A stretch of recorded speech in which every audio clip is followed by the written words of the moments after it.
alors ñu dellu si plateau bi waxtaanee li nga xamante ne moo di invité du jour Serigne ma bàyyi la nga dalal sa invité ngeen yaatal. yaa ngi koy wax léegi Safi revendication yi nga wax noonu. ci la ñuy tàmbalee ak moom rek. gis nañ xam naa nag ñeneen ñoo leen gën a faras moom. les travers de la justice. waaw l'entente Sytjust UNTJ. mais bi nga waxee les travailleurs de la justice sànq no bi ñuy wax plateforme revendicative bi muy yàgg sama xel dafa dem si le ministre Olivier Boccal ne est-ce que du leen traité de maître chanteur. De maître chanteur léegi les revendications Cheikhouna. waaw xam nga tout d'abord dañuy nuy jàngalekat yi nga xam ne ñoo nekk ci Sénégal yëpp. rawatina ñi nga xam ne ñoo nekk biir formation professionnelle et technique. di nuyu waa ministère parce que aussi dañ koy wax ni il y a un petit changement bi nguur gi ñëwee ba léegi. am na yoo xam ne bougé na yoo xam ne jàngalekat yi ñu ngi ko doon xeex am na ko mais bëri nañ ci ay jafe-jafe. bougé ci ban côté bougé ci gën a amélioration la bougé nañ mooy que ñoom d'abord ubbi nañ seen i bunt. seen i bunt tëjaluñ ko kenn loolu mën naa ko wax. am na benn écoute boo xam ne am na ci ci syndicat yi. wax dëgg yàlla loolu mën naa ko wax. heure bu ñu leen soxlaa. ñu ngi ñuy wuy ñu ngi ñuy jël ñu ngi wax ak ñun di trouver des solutions. am na ay solutions yu ñu def parce que tey solutions yu bari mën naa ko wax ni d'abord suñu carte professionnelle yi ñoo xam ne ñun daanaka mën naa ne ñun ñoo nekkoon jàngalekat yi ñoo nekk sax jàngalekat yoo xam ni. tey mënuñu taxaw ne man jàngalekat la ndax amul lenn lu koy firndee. donc carte professionnelle 2022 lañ ko commencé woon di defar. ñoom bi ñu ñëwee à l'espace d'1 mois. defar nañ carte yëpp. pour les enseignants loolu vraiment c'est un acquis pour les enseignants. de la formation professionnelle. beneen question bi ci amoon beneen problème bi mooy la question des formations diplômantes. parce que formation boobu mooy permettre jàngalekat bi mën a dugg biir fonction publique. donc ay jafe-jafe lañ ci doon am na luñ ci def. formation yu bari ubbi nañ ko mais am na lu des. donc loolu mën naa ni au moins am na ay acquis yoo xam ne am na. favoritisme bi ci affectation yi de xanaa dara desu ci moom lépp lañ defar. surtout avec plateforme bi leen defal waaw parce que avec le mouvement national. daa mel ni léegi loolu tege na à côté quoi. loolu tege na à côté. mais am nañ ay jafe-jafe. ci formation diplômante yi d'abord. xam nga dans la formation professionnelle. ci ngay gis jàngalekat bu toog fukki at ak juróom ba ñaar fukki at di ko jàngale wala mu dem ba dem retraite. sans autant mu dugg fonction publique. li ko waral mooy que ñoom bu ñu lay recruter dañ lay recruter ba pare door a xool ban école lañ lay former c'est-à-dire que du am dispositif de formation. dispositif de formation boobu moom mooy suñuy problème. ndax boo xoolee tey am na ñu fi jël ñoo xam ne recruter nañ ne ñu ngi jàngale. am na ñu may dégg ñu ngi 16 ans 17 ans jàngale nañ ko. ay professeurs santé hygiène mais amuñu école de enseignement amul école boo xam ni fuy former waa santé. donc jafe-jafe yooyu lañu am te ñooñu jël nañ leen ba pare.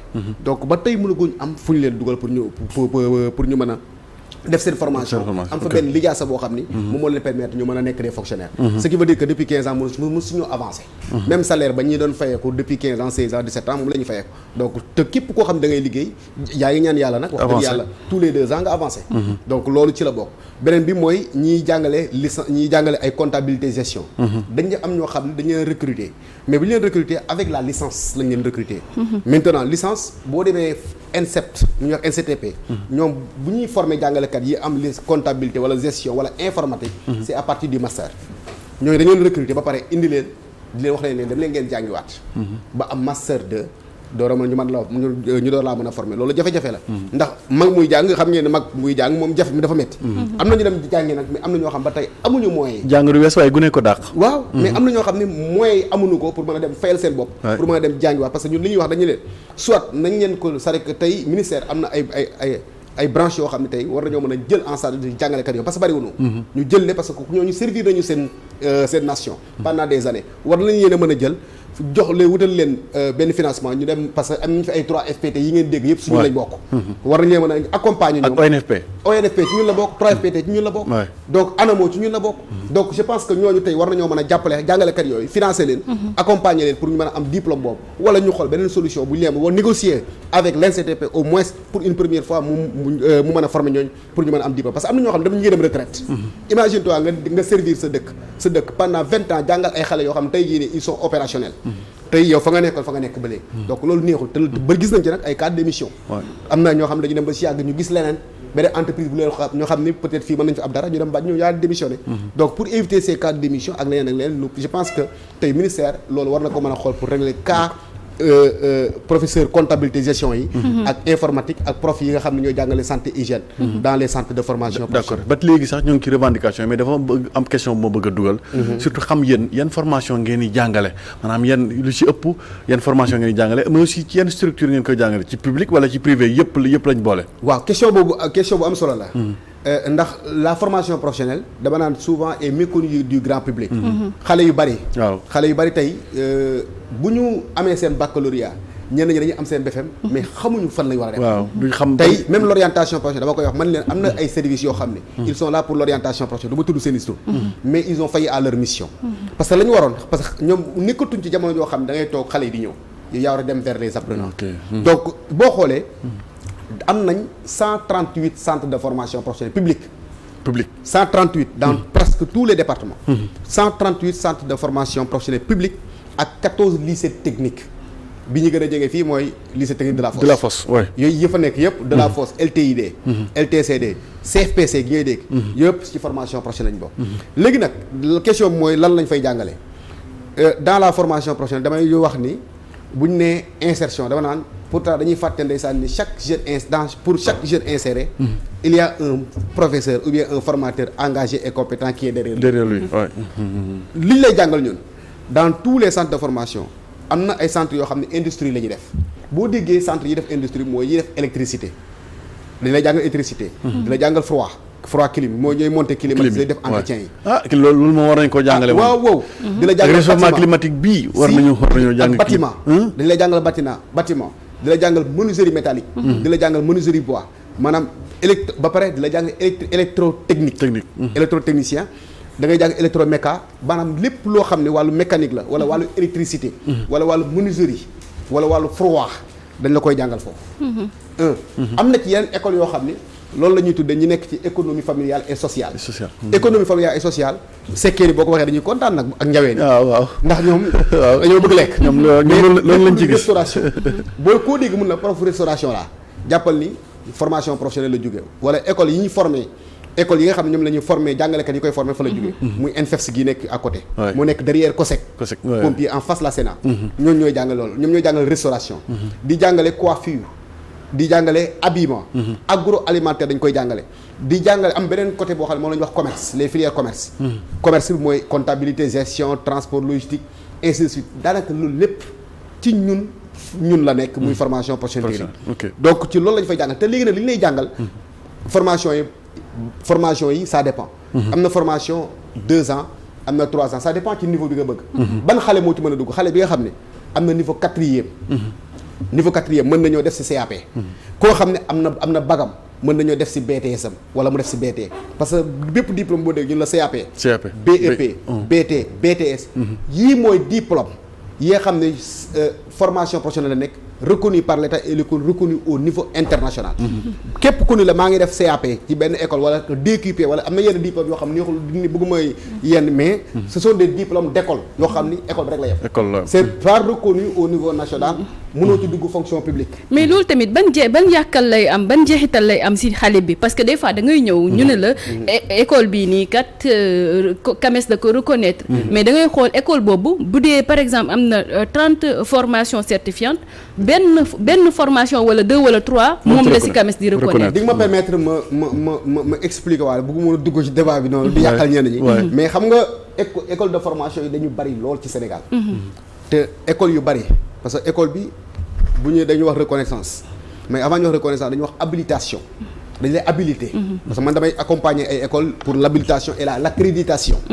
habilitation lañ lay jox ba pare pour quelques filières ñu habilité ko fa nga dem jàngale ko en attendant après dafa am commission boo xam day ñëw commission boobu moom mooy commission bi nga xam moom mooy ñëw ANAQ-Suc ñoom ñooy ñëw xool saytu école bi ndax programme yi ngay jàngale méngoo na ak environnement waaw ak programme yi ak yooyu noonu bu ñu xoolee xam ne méngoowul duñ la accrédité bu fekkee méngoo na ko ci lañ la dox accréditation mais accréditation bi mën nañ accrédité benn filière maam mooy reconnaissance bi ngeen wax reconnaître benn filière mais da nga gis boo xam dañuy reconnaître comptabilité gestion la filière comptabilité gestion ñoom ñu ubbi 9 filières mais yeneen li ci des dañaan reconnu oui mën nañu la reconnaître xam nga arrêté dafa am école de formation yi dafa am arrêté bu ñu lay jox mooy permettre nga ubbi mooy reconnaissance bi mais nag bu ñu la reconnaître ba pare dafa am ay standards. yow war a respecter ay standards c'est-à-dire que tey am na bala ngaa am accréditation da ngay am habilitation da ngay am kii arrêté ba pare. de reconnaissance am habilitation door a am accréditation léegi nag accréditation bi ça dépend ci filière yi nga demandé.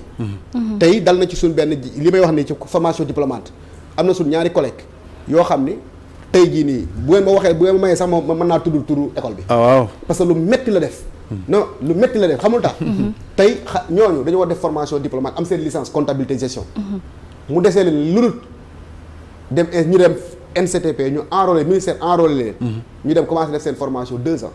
ba mu des lu dul examen mais examen yi il faut que nga dugg ci plateforme bi inscrire ci plateforme bi dugal sa accréditation école ndeke école bi amul accréditation. te kenn ki elle va partir bien dans 2 ans elle va partir à la retraite. je vous le jure. ñu ngi may dégg kenn ki mi ngi Mbàkke kenn ki keroog bi muy ñëw. mi ngi jugee ba Ourossogui. elle est de Ourossogui. ñooñu fi mu toll nii defuñu formation. maam defuñu examen te pourtant def nañ formation 2 ans. d'accord léegi ñun bu ñu waatee si seen plateforme revendicative. lan la état du Sénégal réglé ak lan moo si des. waaw ci plateforme revendicative xam nga tey dafa am ay points yoo xam ni ñun ak enseignement général ñoo ko bokk. mooy li ma wax léegi ma ne am nañ ay points communs mais am nañ ay différents. ay points particuliers. bu dee question bi nga xam moom loolu lañ ñun ñëpp ñu bokk ko. di ko xeexandoo ensemble.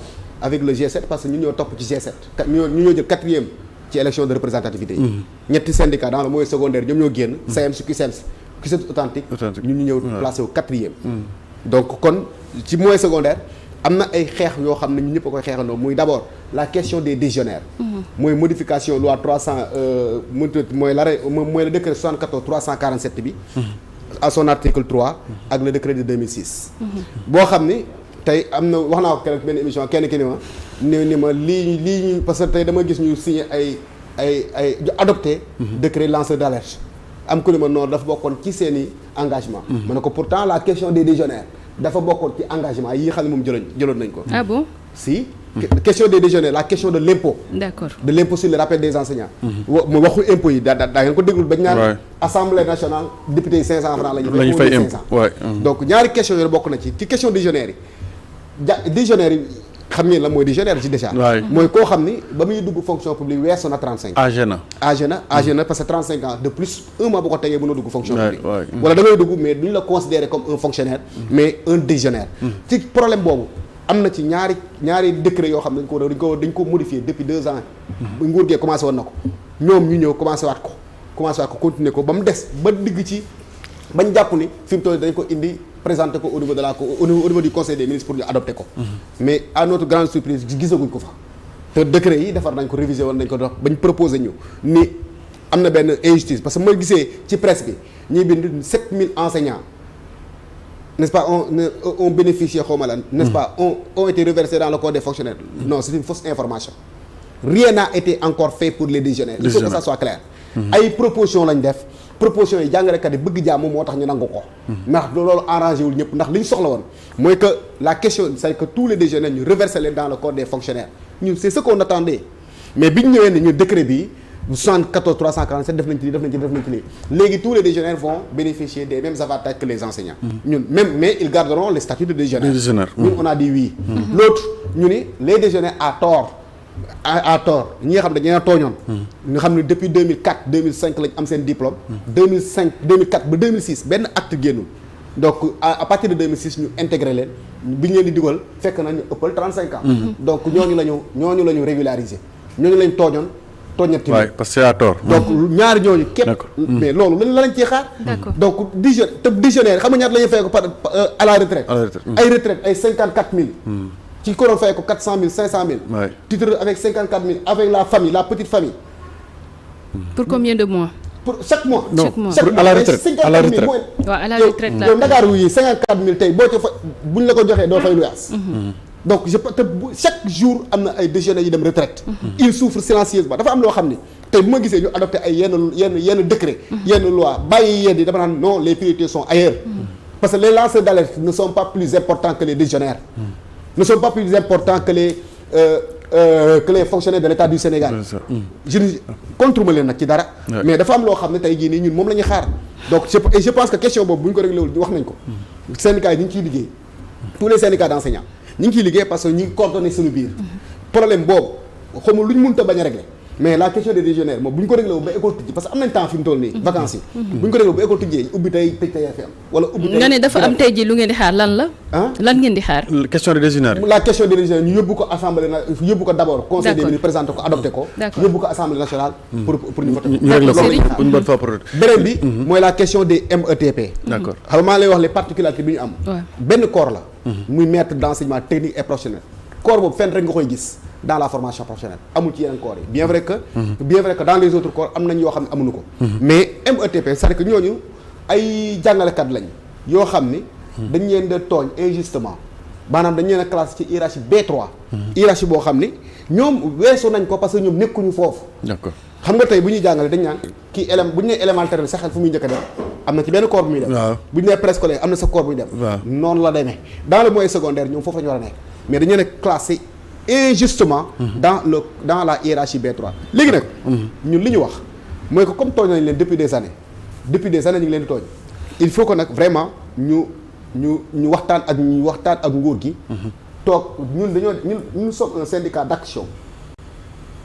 d'action et de proposition. Est-ce que démarché ngeen si def nañ lépp film historique bi lépp ba ci proposition yi nga xam ne fa la ñu war a jaar pour mën a reverser leen dans le corps des PCFG jébbal nañ ko le ministre avec son staff ñuy xaar ñu ubbi waxtaan bi parce que c'est un processus te il est temps nag vraiment que ce processus soit démarré une bonne fois pour toutes donc la question des METP ñu ngi ci parce que am na ay décret yoo xam ne war nañ ko modifier am na ay décret yu war a modifier ainsi de suite donc voilà d'accord lii yëpp leen ko yóbbee yaakaar naa manque de texte réglementaire clair pour la répartition des ressources yaakaar naa bokk na ci mais aussi Safi formation professionnelle yaakaar naa bokk na ci li war a mën a développer réew mi parce que bu ñu wax éducation dañuy wax le plus souvent que ni nit ki day def cursus boo xamante ni ci théorie rek lay jàng théorie dem ba université après doo am lenn loo mën a def amul lenn loo mën a kii donc pour formation professionnelle yaakaar naa ci lañ war a jublu yóbbu ci xale yi yóbbu ci ndaw ñi teel leen orienté aussi da nga naan est-ce que waruñu ko gën a wàcce waaw maanaam à partir du BFM est-ce que waruñu ko commencer foofu maanaam ce qui veut dire que ni yow entre boo amee sa BFM nga dem au lycée da ngay defaale en même temps études et formation études et ba léegi formation nga cumuler études normales ak formation professionnelle yaakaar naa weesu na BFM sax parce que quatrième niveau quatrième mën nga dem kii donc est-ce que warul mën a gën a wàcc kay dem ba sixième xale yu ndaw yi sax mën a bàyyi ñu dem ba BFM ñu dem foofu waaw xam nga li may wax rek man dama naan la formation professionnelle c'est le levier de développement tey boo bëggee tabax am réew da ngay tabax jeunesse bi d'abord te jeunesse bi ñun dans la formation professionnelle ñett yi mooy sunu devise dañ lay former pour nga employable former pour l'employabilité outiller pour l'autonomie et qualifier pour la compétitivité loolu fii rek nga ko mën a amee ci formation professionnelle moom laa la doon expliquer léegi ma ni la xale bi nga xam ne am na niveau quatrième mën nañoo dugg ci formation professionnelle parce que tey bu ñu nee BT est l'équivalent du bac nga ni déedéet boo amee BT jëru ngay def waat bac le brevet de technicien direction des mi ngi nii seen côté mi ngi nii en face la Sénélec foofu mooy ñooñu ñooy organiser ci Bourguiba waaw ñooñu ñooy organiser tous les examens professionnels donc tey formation professionnelle warul yem rek ci wax ji tey ñun dañoo am ay jafe-jafe yoo xam ne dama koy wax ma ni formation professionnelle nguur gu ñëw day ñëw ni moom mooy priorité tey boo xoolee damay wax ni des fois dafa am est-ce que du am benn confusion de rôle parce que dañoo am ay direction yu bari yoo xam ne daanaka ñoo bokk leen lu ñuy def la direction de l'emploi yaa ngi koy dégg la direction de l'insertion yaa ngi koy dégg ANAMO ONFP mais ñooñu ñëpp am na lu ñu leen njëriñ ñooñu ñëpp man dama koy wax 3FPT macha allah am na njëriñ ndax mooy accompagner xale yi wax dëgg yàlla am na njëriñ mais yii nii daanaka pratiquement ñoo bokk les mêmes missions donc bu ñuy wax naan c'est-à-dire que pour la réduction xawma lan ak lan je pense que tey war nañu mën a fusionner toutes ces directions là maintenant ci question bi man formation professionnelle dañu ko war a placer au cœur des affaires au cœur ci loolu fu mu commencé nguur gi dafa war a am benn jéego bu mu def jéego bi mooy li ñu waxoon mooy l'orientation des jeunes l'orientation de 30% du cycle fondamental vers la formation professionnelle ça doit être une réalité 30% ça doit être une réalité ça doit être une réalité parce que xale yu bari bëgg nañu jàngi bëgg nañu dem formation professionnelle bëgg nañu am métier ndax formation professionnelle tey boo fa duggee boo génnee même bu la état jëlu nga mën a dem ak sa bopp. ndax tey bañ na ko ba même approche bi ñu doon jàngalee théorie bi nga doon wax naan transmission du savoir. dañ ko soppi léegi indi lu ñuy wax approche par les compétences. maanaam xale bi dañ koy placer au cœur n'est-ce pas des actions. C'est-à-dire que l'apprenant mooy nekk au centre du savoir. te xale boobu tey buy génnee day am benn qualification professionnelle. te mënoo wax employabilité te amoo qualification professionnelle. mënoo employable aussi te amoo qualification. donc comme éducation lay moom la ñuy tourner vers. employabilité mooy formation. parce que nit ki exactement. déjà foog nga former ko mu mën a employable mu mën a employable. maintenant employabilité bi c'est quoi c'est la formation. c'est la formation. donc te formation boobu fenn rek nga ko mën a amee pour nga mën a employable. mooy dans la formation professionnelle te moom lay wax xale yi man leen parce que man damay def ay vidéo TikTok di accompagner xale yu bari ci loolu. d'accord honnêtement parlant. mais damay tiit laa la wax. parce que man guddi ba guddi laay dugg ci ay TikTok. mais su ma duggee damay fekk ay 100 et 200 messages. parce que xale yi xamuñu bëgg nañu te dans tous les départements pratiquement. je ne l'ai pas dit Serigne may ma foofu noonu rek yow nga ne xale yi xamuñu donc fan la lajjute bi nekkee. non lajjute bi mi ngi ci service parce que dafa direction ministère de la formation professionnelle. dafa am ay services yoo xam ne ñoom ñoo gérer yaa ngi dégg DOP direction de l'orientation professionnelle. yaa ngi dégg CAOSP. yaa ngi leen dégg non. la mooy seen mission. accompagner les jeunes orienter les jeunes. maanaam jeunes yi am bac ba pare. non jeunes yi la rek. wala jeunes yëpp tey boo nee DOP direction de l'orientation professionnelle ñoom du ñu am bac. même ñu bari dañu jàpp ne CAOSP c'est pour uniquement ceux qui ont le bac. déedéet man mii war naa mën a toog fi ba si yàgg ma bëgg a def formation xaw ma fu ma jëm. ma dem ci CAOSP. ñoom ñu orienté ma jox ma ay établissement loolu mooy seen rôle. mais malheureusement ñun li ñu sonal. mooy que dañuy xëy ñëw toog ci bureau bi. 9h ba 16h ñu dem ñu pouvoir. loolu laa doon bëgg a laaj Serigne ana ñi ñuy fay pour loolu. donc ce qui veut dire que. dañu war a toll dañu war a c'est-à-dire que on doit changer la donne ça doit être le contraire maintenant. bien sûr tey jii nii le contraire mooy que war nañ mën a dem di def ay sensibilisation. di def ay di dugg maanaam dañoo war a sentir.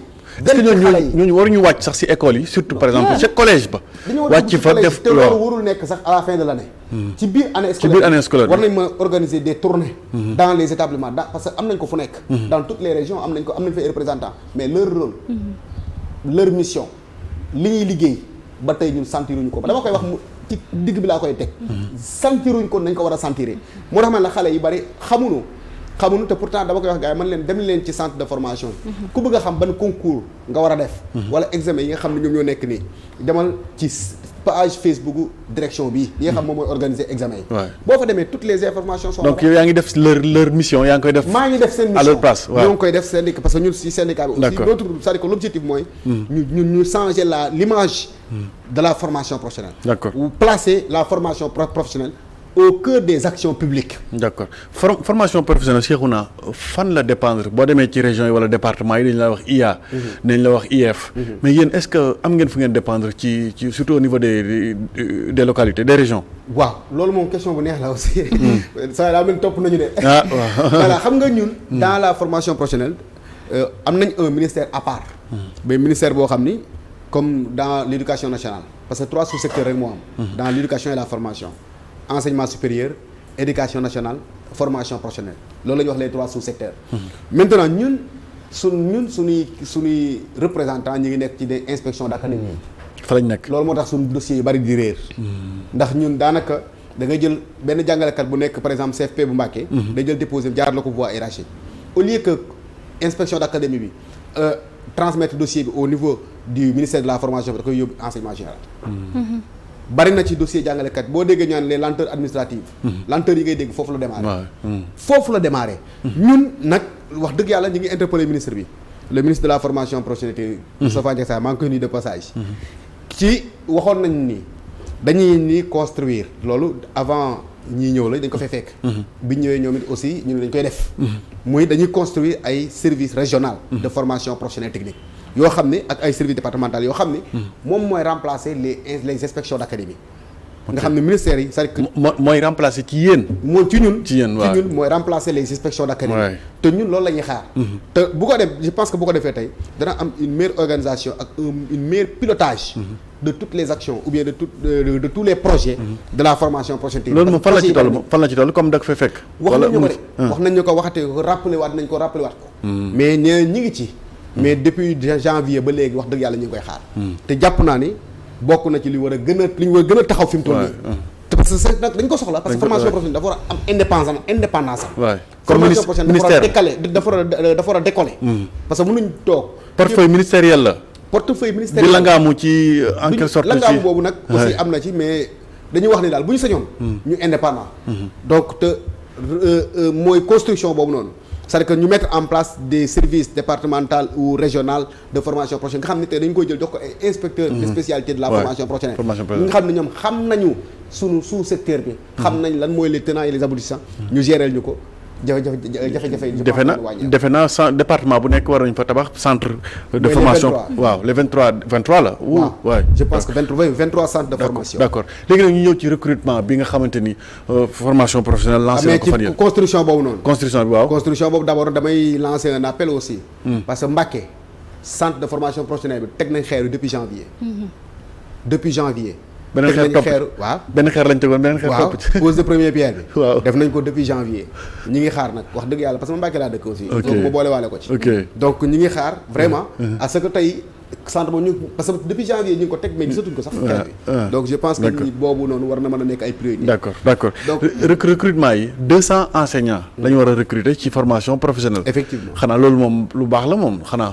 ñoo dimbali leen waaye idée bu rafet la de c'est une bonne initiative aussi que tey ñu jël 500 dans l'enseignement supérieur ak 200 dans la formation professionnelle c'est une très bonne chose parce que c'est une initiative à saluer 2000 fële jëlaat nañ fa foog naa benn 1000 xaw ma non 200 fële la 200 500 fële non éducation laay wax éducation nationale waaw éducation jëloon na 2000 jëlaat encore waay jëlaat na encore mais réalité yi bokkul dans la formation 200 dafa ndaw si yéen wala baax na 200 bon man gisul dañuy rafetlu d'abord idée bi parce que tey dana wàññi au moins dana wàññi taux de chômage bi donc loolu dañ koy nangu donc aussi waaye nag ñun on n'a pas encore senti le besoin parce que moo tax man la li nga xam ne moom moo valable dans la dans l'éducation nationale n'est pas valable dans la formation professionnelle parce que foofu mën nga ni am nañ ay problème u jafe-jafe yi jàngalekat mais ñun dégguñu ko parce que ñun dañuy def tournée pratiquement chaque année au moins dañu def le tour du Sénégal centre yi may wax yëpp dañu fa dugg mais ñun ñi tamit dégguñu leen c'est-à-dire à part ñi ngeen di ñëwee plateau et autres ñun ñi tamit dégguñu leen c'est-à-dire yan jéego ngeen nam ma amal même bu fekkee ne état du Sénégal yeyul yàbbi jëmee ci seen jafe-jafe yéen tamit lan ngeen nam ma amal ba nga xamante ne seen jafe-jafe également dinañ ko saafara waaw ñun li ñuy def rek mooy xam nga ñun dama commencé ma ne la ñun nous sommes un syndicat d'action d'initiative actionné goo leen de si ñi ngi actionné Serigne gis nga parce que en 2022 en 2021 2022 xaw 2022 oui ñun ñu ñoo doon def benn sitting devant les sphères ministérielles de Diamniadio. ban at sept kii ngeen defoon foog naa plan de revendication septième plan de revendication amoon dara ñu def benn sitting devant les sphères ñoo ko fa njëkk a def. ban année 2022 ñun lañ jàppoon. dañ leen jàppoon si nga bokkoon. si man la njëkk a jàpp. ñun lañ jàppoon. donc presque on a fait la journée au niveau de la gendarmerie de Diamniadio. est-ce que loolu moo tax ngeen ragal a wàccaat. non syndicaliste bu demee bay xel ñaar rek bu yóbbu mu bàyyi demul leen mais lépp looy def rek parce que lépp looy def de ko stratégie ci stratégie ak méthode. d'accord parce que booy liggéey ak nit te wax dëgg yàlla tëjëlu la ay portam gisuma ni war ngaa mën a dem kon kay xel war na mën a dal. non xel dal na de. jërëjëf xel dal na de. parce que tey porte yi tëjuwul nag wax dëgg yàlla. mais lu mu daw rek nga laabal. mais dañuy jar ñi ñëw di wax. di rappeler. ok Serigne ñi amuñu problème. amuñu problème. problème bari na de. parce que formation professionnelle dafa am fu mu nekkoon. mais quand même importance bi xaaral ma suñu yëloo rek yaakaar naa importance su formation professionnelle. day jar aussi ñoom ñuy rappeler lii surtout que dañoo bëgg développement wu réew mi dépendre ci ndaw yi réew mi ndaw ñuy participer en tout cas ci développement réew mi donc lu am solo la. Serigne mënu woon bàyyi Serigne bu ko jàppale waay. problème amul kay bari. problème ak a bari parce que xam problème tey mënoo ñëw fekk fa tant de problème ni à l'espace d'une année dama koy jël ma gérer lépp. non parce que dañu nekkoon nag wax dëgg yàlla ci phase d'observation da ngay observer tout di observer di dugg ak génn di lijjanti. donc am na yu lijjantiku am na yoo xam ne lijjanteekoogul. donc yu lijjanteekoogul li ñu mën mooy waxtaan négocier am ni mais am na question yoo xam ni kenn du ko xaar. maa la koy wax léegi maanaam la question des METP la question des légionnaires bokkul ci yi ñuy toog di xaaraat. mais mënatul xaar. non je répète saafarawul la question des légionnaires la question des METP bokkul ci yi nga xam ne dañuy toog di ko xaar. léegi buñ ko saafarawul déggoo sànq nee naa la dafa am question yoo xam ne tey bu ñu ko réglé wul ci vacances yi. xam nga la mooy am ubbi tey. grève tey loolu laa wax léegi. d'accord te man nee naa la aussi ñu ngi ciy coordonné avec tous les autres syndicats. ëpp naa def nga xam ne du nekk loo xam ne benn syndicat moo koy def. parce que wax naa léegi ñu ñoo jël 4e dans le moyen secondaire. donc am nañ benn poids. benn représentativité aussi dans la formation professionnelle. d'accord donc ñu ngi ciy liggéey ci côté boobu. gouvernement bi 1er mai dafa signé woon stabilité sociale 1er mai 2025. 25 bu dee non laaj ko bu 2024 bi fan la toll déjà. non bu 2024 amul woon amul woon. si 2024 ñoom joxe woon nañ cahier de doléance lañ joxe woon. mais en 2025 dañoo signé pacte de stabilité sociale. mais nañ ko laajagum déjà bu 2024 bi. ñoom seen cahier de doléance bi ñu ko joxee. ndax amoon na retour ak fan la toll parce que cahier de doléance la. avant ñuy ñëw si signature pacte bi. léegi ñëwuñu si 2024 bi déjà. waaw xam nga centrale syndicale comme son nom l'indique. centrale la boo xam ne day regrouper syndicats yi. yéen fan ngeen affilié sax. man CNTS laa ne. CNTS la ñu affilié confédération nationale. ñuy nuyu Mody Guiro. waaw di ko nuyu sama SG. ak kii la secrétaire générale des dames nu mu tudd la présidente des dames. non pas Baxaw Aïssatou Dramé madame Sow ñu ngi koy nuyu bu baax a baax moom vraiment aussi jàmbaar la aussi. te vraiment depuis ba mu koy réglé aussi. on a senti que ni les choses bougent quoi. surtout ba pare boole na ñëpp d'accord amul benn syndicat boo xam ne activité na am du la c'est vrai waaw voilà yooyu. léegi ñëwuñu ci cahier de doléance bi nga xamante ne joxe woon ngeen. xam nga cahier de doléance syndicat bu nekk bi nga bi affilié wu ci centrale bi am na ay points yoo xam ne dañ koy jël en charge. ñun formation professionnelle ñun enseignant am na ay points yu ñu jël mais points ba tey moo fi nekk. waaw ce sont les mêmes points. loolu laa doon wax la question des légionnaires. mais ce sont les mêmes points demal centrale yëpp. ñëpp ko bokk daal centrale yëpp seen point boobu mi ngi ci. mu ngi ci la question des légionnaires la révision aussi des textes.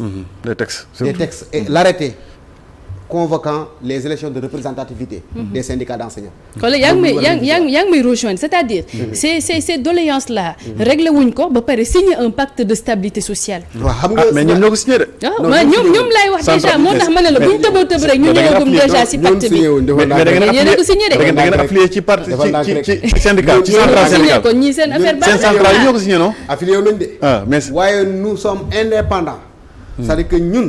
attention. centrale bi seen dafa dem ñun fa lañ affilié wu dëgg la dem nañu signer seen pacte d'accord am na question yu ñu jël am na yu ñu jëlul d'accord est-ce que ñu lañu war a toog banque suñu loxo pendant trois ans naan non bu xeex jotee dañuy xeex dama ne bu xeex jotee dañuy xeex te boobaa centrale bi da leen di gunge bañaa gunge bu dialogué jotee dañuy dialogué bu négocier jotee dañuy négocier parce que ñett yi rek moo nekk ci syndicalisme dialogué négocier revendiquer mais du dañoo signé rek déedéet amatul parce que damay dégg wax boobu dem croiser les bras non comme léegi alhamdulilah comme que fi mu toll nii léegi signé nañ pacte bi grève amatul déedéet ñaanuñu yàlla grève am bu ñu seen grève du am mais que les problèmes soient réglés parce que grève buy am mooy que amatuñu pexe ku amatu pexe rek mooy dem grève mais tant que pexe mi ngi am pour régler problème yi. Cheikhouna est-ce que loolu du ma yóbbu ma laaj la ñun ni ñu demee grève est-ce que tamit noonu la da nga dem ci yenn réew yoo xamante ni ñi demee grève bu ñu dem grève seen syndicat yi ñoo leen di fay maanaam fan yi nga dem grève sa syndicat mooy jël xaalis bu toll noonu ci war leen a fay leen ko yéen ñi nga xam ne yéen a affilié ci syndicat boobu mais Sénégal ñun ni ñuy demee grève est-ce que waruñu ko seetaat aussi waaw xam nga man li may wax rek xam nga grève boo koy dem c'est-à-dire que nit booy dem grève da ngay am lu dëgër mooy que da ngay am benn plateforme boo xam ne lii nga teg ni lu am solo la motif yu valable na mais xam nga lu ñu sonal des fois da ngay gis nu ñu koy waxee sax bu dee bi daanu na rek nañ dem grève déedéet du noonu parce que li ñu gën a sonal aussi activisme bi aussi dafa bari li may wax mooy que booy dem grève boo amee sa da nga war a def mooy da nga war a déposer une plateforme revendicative 1 mois avant ngay dem grève ba soo ko déposer ba mu épuisé bu fekkee amul benn réaction nga déposer préavis préavis waaw mooy préavis bi mooy plateforme bi ok mu ngi dee préavis bi 1 mois lay durer mais 1 mois bu jeexee day expirer bu expiré amul aucune solution wala aucune proposition wala début de solution waaw wala début de solution su boobaa tu as le droit nga décréter nga commencé décréter nag maintenant li ngay décréter nag aussi amul fenn fu ñu wax ni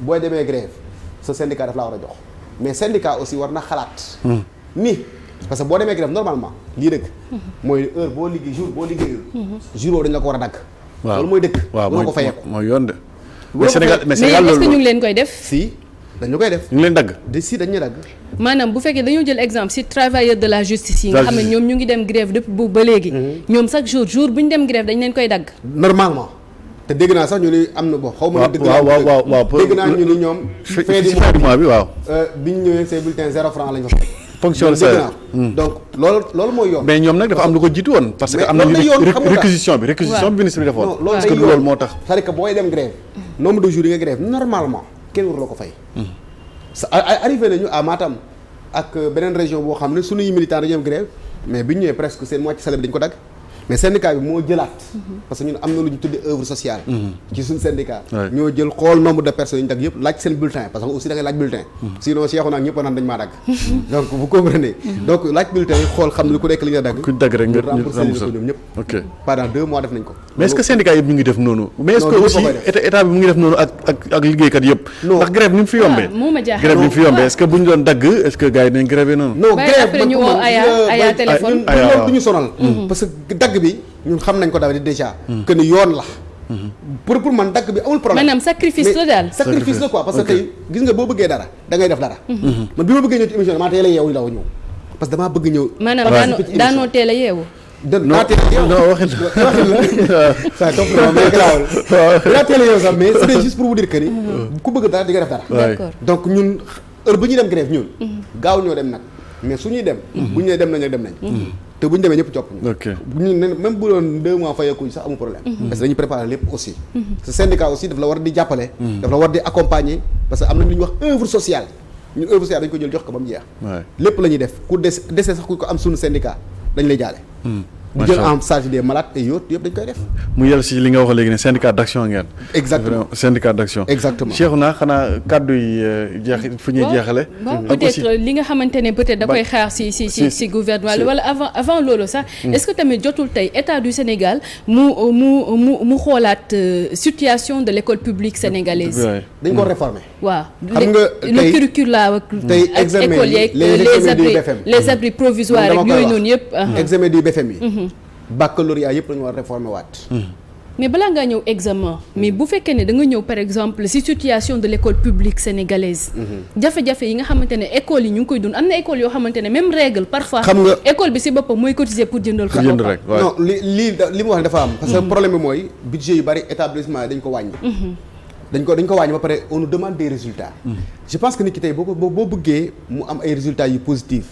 ay résultats yu satisfaisants da nga koy jox budget bu doy mu liggéey Cheikhouna boo ko demandé résultat ne ko lii laa bëgg ay lii da nga koy jox lu mat sëkk mu dem liggéey loolu donc te école yooyu ngay wax bari na ci am école yoo xam ne wallaay bu ñu ne lii école doo ko gëm te loolu noonu la amee biir formation professionnelle. waaw loolu moo tax ma ne par exemple xam nga xale bi balaa nga naan formation professionnelle day fekk xale bi mu màgg mais bu fekkee ne xale bi jàngul ci condition yu baax màggul ci condition yu baax tey jii bu demee ba nekk formation professionnelle nu mu tuddati peut-être foofu tamit jafe-jafe rek la fay dunde wala mën na am sax du fa yegg mën na faa bañ a yegg mais aussi mën naa ñëw rek xelam dal waaw ndax xelam mën na ñëw parce que c'est la ni ñu koy waxee c'est le milieu qui détermine l'homme donc am na fii même formation professionnelle am na fa de mais base dafa baax aussi mais base bi dafa baax jërëjëf maanaam am école yoo xam ni vraiment yoo xam ne day répondre aux besoins d'accord ay normes yoo xam ne parce que tey mën nañoo wax lu ne ba mu des ñu ne école bi amul courant école bi amul ndox ay abri provisoire mais am nañ ko même formation professionnelle ba koy wax man leen ay toilettes tey toilettes rek toilette publique dañoo war am toilette jigéen ak toilette góor loolu mooy dëgg mais da ngay dem ci école boo xam ne ñëpp ñoo bokk fenn fu ñuy duggee te loolu aussi vraiment on interpelle tous les ministres le ministre de l'éducation nationale le ministre de la formation professionnelle ak le ministre de l'enseignement supérieur vraiment parce que tey mënuñu wax de la solidarité aussi parce que tey y a la solidarité te aussi am na benn connexion entre ces 3 ministères tey jii nii ISEP yi ngay dégg ISEP bi ministère de l'enseignement supérieur la bokk te ñun damay toog wax naa ko ba soo man leen ISEP bi waruñu war a bokk foofu waaw ISEP bi formation professionnelle war a bokk parce que li ma ci gën a naqari ISEP bi dañu leen a jël est-ce que jaxase wuñu affaire yi rek non dafa am confusion suuf kànja ko parce que ISEP bi dañu leen a jël indi leen mais amagul fu ñu leen dugal ñu dugal leen ci lycée yi ak CRFPE yi te lycée technique yi leen dugal ñun budget ba ñeen di jox waroon nañu ko mën a jox ñun ñu mën a def ay résultats ndax ñoom la ñuy former ndax ñoom dañuy jël ISEP yi dañuy ñëw dañuy former ay BTS te BTS brevet de technicien supérieur c'est un diplôme de la formation professionnelle ISEP yi fi ñu waroon a commencer c'est au niveau de la licence fa la ñu waroon a commencer institut supérieur waaw supérieur fa la ñu waroon a commencer licence la ñu waroon a commencer di former mais ñoom ñu ngi di ñu former ay BTS te BTS diplôme boo xam ne la formation professionnelle technique moo ko moom donc loolu laay wax foofu ñoom aussi war nañu mën a liggéey vraiment xool d'abord man bu may xool fi may njëkk a commencer mooy formation professionnelle am nañ fi école yu ñaari école yu ñett yoo xam ne amuñu courant amuñu ndox muy boo jëlee lycée mooy CFP de ñàgg amul ndox. CFP de Ourossogui amul courant amul ndox. mais de même que ñàgg donc je pense que yooyu doon tey. war nañ leen mën a doter ci loolu parce que c'est le minimum. mais damay nuyu waa club EVF xam nga club EVF ñoom ñooy bind ci mur école yi un corps sain. dans un environnement sain donc ñoom tamit ñuy am liggéey bu am solo boo xamante ne dañ koy amal. surtout club EVF bu Joal Fadiouth yi nga xamante ne may nekk lycée Léopold Sédar Senghor j'étais la présidente du club. du club EVF donc dañuy am liggéey.